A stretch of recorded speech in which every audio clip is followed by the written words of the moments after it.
Bom dia, tudo bem com você? Como estão as coisas? Bem-vindo aqui ao canal Dinheiro, eu sou o André Godoy e hoje temos assuntos bacanas para tratar aqui. Bom, eu já avisei para vocês, né? Quando não tiver nada interessante, eu simplesmente não dou as caras e ponto final. Mas hoje tem um assunto bem legal, bem bacana, que já faz tempo que eu queria conversar com vocês, que é o seguinte, táticas para operar no mercado financeiro. Tá? No fim das contas, o vídeo de hoje será sobre isso. Estratégia é planejamento, tática é ação. É importante planejar e, claro, é importante saber agir. Mas para a gente falar sobre tática, nós vamos falar sobre os dois assuntos que vão nos servir como apoio para isso. Nós vamos falar sobre teoria dos jogos e nós vamos falar sobre o George Soros. Você fala, uau, né? O que tem a ver uma coisa com a outra? Aparentemente nada, mas no fundo tem tudo a ver. Vamos começar falando sobre teoria dos jogos rapidamente, tá? Teoria dos jogos é um ramo da matemática, caso você não esteja familiarizado com isso. É um ramo da matemática que trata basicamente de como você deve, digamos assim, qual o melhor jeito de jogar um jogo. Vamos colocar de uma maneira bem simplificada. É basicamente isso. Tá? Como é que se deve jogar? Quer dizer, a teoria dos jogos tem a ver com ação. Como você deve jogar, evidentemente, depende de qual jogo, né? Quem é meu adversário, enfim. Tem tudo isso. Mas, em linhas gerais, bem grosso modo, a teoria dos jogos é isso. Tá? É um ramo da matemática que tem aí 80 anos, é a Segunda Guerra Mundial, basicamente. E que vai te orientar quanto a isso. Qual a melhor forma de você jogar um determinado jogo? Bom, teoria dos jogos tem uma coisa muito interessante. Uma das primeiras coisas que você estuda quando você começa a mexer com teoria dos jogos, que assim, você vai ver qual é a natureza dos jogos que existem por aí. Quando você pega todos os jogos que existem, aí eu estou falando de tudo. Eu estou falando de xadrez, estou falando de futebol, estou falando de gamão, enfim, você escolhe. Todo jogo ele pode ser classificado em dois grandes grupos. Ele pode ser um jogo de assimetria ou de simetria. O que é um jogo de simetria? O que é simetria em jogo, em teoria dos jogos? Simetria é o seguinte, veja bem, não perca o foco que a gente aqui, nós estamos aqui para falar de mercado financeiro, tá? Então, à medida que eu for falando de jogos, xadrez, não sei o quê, você na sua cabeça tenta escanear algum paralelo com o mercado financeiro, tá? Vai fazendo isso. O que é simetria num jogo? Simetria é o seguinte, digamos que nós dois vamos jogar xadrez. Qual é o seu objetivo? Capturar o meu rei. Qual é o meu objetivo? Capturar o seu rei. É um exemplo clássico de jogo simétrico. Nós dois estamos jogando xadrez, estamos sujeitos às mesmas regras e nós estamos lutando pelo mesmíssimo objetivo. Dito de uma maneira mais ou menos grosseira, os dois cachorros estão brigando pelo mesmo osso. Tá? Isso é um jogo simétrico. E existem jogos, vários inclusive, que não são simétricos. Ou seja, jogos em que o seu objetivo não é o meu. Nós estamos jogando o mesmo jogo, estamos sujeitos à mesma regra, mas o seu objetivo é um, o meu objetivo é outro. Estranho, né? Mas existe. Podemos até, futuramente, se vocês quiserem, a gente pode discutir mais questão de teoria dos jogos e até entrar em exemplos, existem vários, onde você vai ver a simetria, a assimetria. Por enquanto, hoje eu quero só enunciar as ideias gerais, né? Um breve parênteses aqui. Teoria dos jogos, veja, eu não sou um matemático, tá?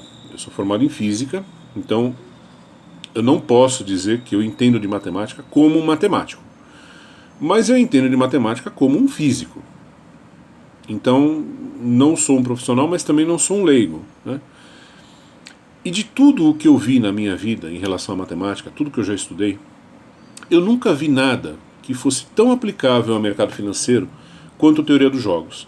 Na verdade, a teoria dos jogos é uma coisa curiosa, porque ela é bastante aplicável em áreas onde o fator humano conta muito. Então, a teoria dos jogos é muito importante, pode ser muito útil em economia, em finanças, ciências sociais, comportamento de massa, tudo isso você pode fazer um bom uso de teoria dos jogos. Você pode obter previsões, resultados com muita acurácia, dá para fazer. Ao contrário da estatística, né? Por exemplo, você vai numa corretora de valores, eles contratam muito engenheiro. Você vai encontrar um monte de engenheiro fazendo estatística lá, porque eles são pagos para isso. Agora, quem é da área, quem é de exatas, sabe que estatística não é a melhor ferramenta do mundo para você estudar mercado financeiro, né? É que existe um consenso, uma lenda urbana de que estatística, então todo mundo faz a tal de estatística. Mas quem é da área sabe que não é muito lá confiável. Eu costumo sempre brincar que você usar estatística para analisar mercado financeiro é a mesma coisa que você tentar descascar uma laranja com um presto barba. É igual, tá? Vai ficar uma porcaria, você vai sofrer horrores, não sei nem se vai conseguir fazer direito a tarefa. Mas assim, a culpa não vai ser do Presto Barba, a culpa é sua, né? Você que usou o aparelho errado para aquela missão, para aquela tarefa, né? Presto Barba não foi feito para descascar laranja. E usar estatística em mercado financeiro é a mesma coisa. E curiosamente, teoria dos jogos é uma coisa que ninguém dá bola. Você pode rodar todas as grandes corretoras aqui de São Paulo, ninguém estuda isso. Eles simplesmente ignoram. Se eles assistirem esse vídeo que eu estou fazendo aqui, também vai entrar por aqui e vai sair por ali. Não sei por quê. Não sei se é preconceito, eu não sei. Mas ninguém dá bola. Enfim, quando você estuda a teoria dos jogos, você aprende que isso também é uma coisa boa, né? Você pode tirar proveito disso. Voltando agora, fechando parênteses e voltando ao assunto. Então você tem jogos de natureza simétrica e assimétrica. Onde que o George Soros entra nisso? George Soros é um teorista dos jogos? Eu acho que não. Pelo que eu sei, ele é um cara de humanas, puramente humanas, né? Acho que ele fez filosofia ou economia. Talvez ele saiba por cima assim, o que é teoria dos jogos, mas eu não acredito que ele tenha estudado isso com o propósito de criar uma tática para o mercado financeiro. Eu não acredito, acho que não. Talvez ele tenha, tudo que eu vou falar agora, talvez ele tenha intuitivamente, né? O George Soros entra nessa história de teoria dos jogos pelo seguinte motivo. Soros está há muito tempo no mercado, né? E ele classicamente é um cara do mercado de câmbio. Ele já se aventurou em mercado acionário, lá pelos anos 2000. Na época, inclusive, era um cara que um cara muito bom. O economista-chefe dele era o Druckenmiller. Depois pesquisem esse nome, Druckenmiller. Ele quase quebrou. O Soros foi para o mercado acionário, ele quase quebrou.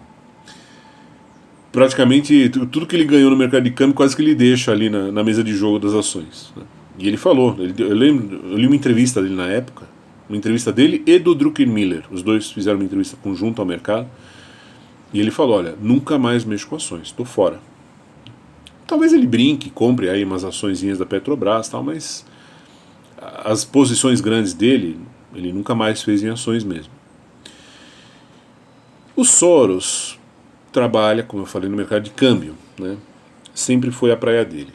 E coincidência ou não, senhores, o mercado de câmbio é um mercado, vamos colocar entre aspas o que eu vou falar agora. O mercado de câmbio é o mercado mais fácil de você operar do que o mercado de ações.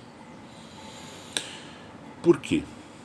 Porque no mercado de ações, falando agora da teoria dos jogos, eu estou lá para pegar o seu dinheiro e você está lá para pegar o meu dinheiro. Se eu sou comprado e você é vendido, nós estamos disputando o dinheiro um do outro. Eu estou disputando a sua grana, você está disputando a minha. É isso. Certo? Nós dois temos exatamente o mesmo objetivo. Pegar o dinheiro um do outro. No mercado de câmbio, a coisa é totalmente diferente, porque no mercado de câmbio, os grandes players do mercado de câmbio não são gente como Soros, são os bancos centrais. E um banco central, quando ele entra no mercado de câmbio, ele não entra no mercado... O Soros, quando entra no mercado de câmbio, ele entra para ganhar dinheiro. Ponto final. Quando um banco central entra no mercado de câmbio, ele não entra para ganhar dinheiro. O Banco Central não está preocupado em ganhar dinheiro. Esses dias aí saiu uma notícia: o Banco Central do Brasil teve um prejuízo ano passado, 300 bilhões de reais. Não só o Banco Central do Brasil, os bancos centrais do mundo inteiro tiveram. É normal isso. Sem problema, o Banco Central não vai quebrar. E faz parte do custo do trabalho dele. Né? Por quê? Porque quando um Banco Central entra no mercado, ele entra para defender a sua moeda. Vamos supor que você tenha um ataque especulativo contra uma determinada moeda. O que o Banco Central daquela moeda vai fazer, daquele país? Ele vai entrar no mercado e vai tentar defendê-la. Nesse processo, se ele tiver que perder dinheiro, ele vai perder. Ele não está lá no mercado para ganhar dinheiro. O objetivo dele não é ganhar dinheiro. O objetivo dele é proteger o poder de compra daquela moeda no mercado de câmbio. E ele vai fazer o que ele achar que ele tem que fazer. Se ele tiver que queimar dinheiro para fazer isso, se ele tiver que comprar a moeda por 10 e vender por 9, ele vai fazer. Não tem problema. Ele tem a retaguarda do tesouro do seu país. Então, no mercado de câmbio, você tem dois tipos de objetivos. Você tem o cara como Soros, que está lá para ganhar dinheiro. E você tem o cara do Banco Central, que não está lá para ganhar dinheiro. O Banco Central, ele está lá para proteger o poder de compra da sua moeda, custe o que custar. Então o que acontece? Você tem dois players em situação de assimetria. Eles não estão lá para disputar, não são dois cachorros disputando o mesmo osso. Um cachorro quer um osso, o outro cachorro está atrás de outro osso. Isso torna tudo mais fácil, ou menos difícil, como queira. Eu acho que fácil, nada é fácil no mercado financeiro, tá? Não fique pensando que o mercado de câmbio é roubar doce de criança, porque também não é bem assim. Mas é muito mais fácil do que o mercado de ações. Por quê? Porque no mercado de câmbio você tem a assimetria de objetivos. Você tem grandes bancos centrais, que estão lá para cuidar do poder de compra de suas respectivas moedas, custe o que custar. Se tiver que ter um prejuízo de 300 bilhões, vai ter o tal do prejuízo, não tem problema. E do outro lado você tem os traders de câmbio, que estão lá para ganhar dinheiro. Essa foi a estratégia do Soros. Eu não sei, como eu disse a vocês, não sei se, de caso pensado, não sei se ele estudou isso na vida dele, ou se é uma intuição, se ele percebeu apenas. Pode ser, as duas coisas são possíveis. Seja como for, fica a dica. O mercado de câmbio é menos improvável você fracassar. Claro, é perigoso, evidentemente, mas é menos improvável. Por quê? Porque não são dois cachorros disputando o mesmo osso. Se você encontrar lá dentro uma circunstância em que você fala, bom, aquele cachorro grande tem aquele objetivo, então eu vou montar uma posição em que eu vou ganhar dinheiro através da ação desse cara grande, desse objetivo que ele está perseguindo. Se você fizer isso, você ganha dinheiro no mercado de câmbio. Essa é a relação que existe entre a teoria dos jogos e o George Soros. E é uma dica, é uma opinião, né? Se eu tiver hoje que montar uma posição, se eu tivesse hoje que começar a ser um trader, com certeza eu iria para o mercado de câmbio. De novo, tá? Mercado de câmbio, você pode falar, pô André, mas dias atrás você falou do mercado acionário e tal. Mas nós estamos falando do cara que é um especulador puro, né? O Soros não é um investidor. Então, se você não é um investidor, se você não está a fim de comprar ações para ficar com elas, ganhar dinheiro, dividendo e tal, você especular, quer dizer, ficar na neura, compra, vende, compra, vende, compra, vende, no mercado acionário é muito mais perigoso do que no mercado de câmbio. Porque no mercado de câmbio tem a questão da assimetria de objetivos, como eu falei antes. Tá? É muito mais fácil você conseguir pegar um osso se o outro cachorro não está querendo aquele osso, ele quer outro osso. Então aquele osso fica um pouco mais fácil para você. Essa é a ideia. É isso que o Soros implementa na prática quando ele opera no mercado de câmbio. Tá? Eu vou deixar aqui embaixo na descrição um link de um texto sobre teoria dos jogos, caso vocês tenham interesse. É um link muito bacana, tá? Vale a pena. E se vocês tiverem interesse também de voltar a esse assunto, enfim, de entrarmos numa parte mais técnica aí de mercado financeiro, né? A questão do ferramental matemático, o que é útil, o que não é, também deixem seus comentários, ideias para vídeos, por favor, fiquem à vontade, tá? Por hoje é isso, senhores. Desculpa a extensão do vídeo, sempre um prazer falar com vocês e até a próxima. Tchau, tchau.